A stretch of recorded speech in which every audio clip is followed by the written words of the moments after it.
From the PEP Radio Newsroom, we have this news from Atlanta, Georgia.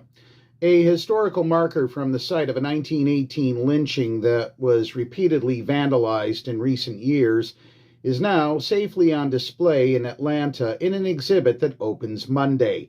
It memorializes an event that some people in rural southern Georgia have tried hard to erase: the killing of Mary Turner by a white mob that was bent on silencing her after she demanded justice for the lynching of her husband, Hayes Turner, and at least 10 other black people.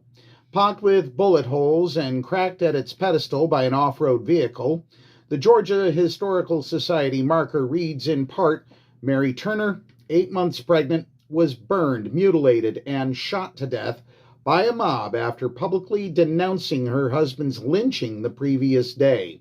No charges were ever brought against known or suspected participants in these crimes.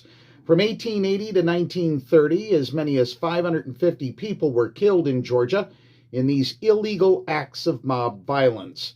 Now, each word damaged by bullets is projected on a wall, and visitors hear those words spoken by some of Turner's 6 generations of descendants.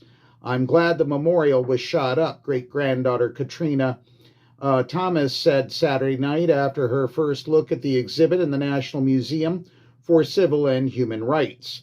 "Millions of people are going to learn her story, that her voice is continuing years and years after. It shows history does not disappear. It lives and continues to grow."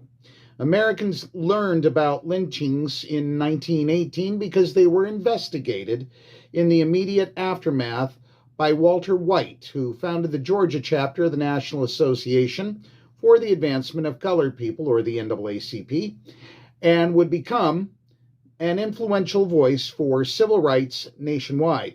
A light-skinned black man who could pass for white, he interviewed eyewitnesses and provided names as suspects to the governor of Georgia, according to his report in the NAACP's publication, The Crisis. Georgia was among the most active states for lynchings, according to the Equal Justice Initiative's catalog of more than 4,400 documented racial terror lynchings in the U.S. between Reconstruction and World War II. The organization has placed markers at many sites and built a monument to the victims in Montgomery, Alabama. That's what we know for now. Reporting from the PEP Radio Newsroom, I'm David Moore.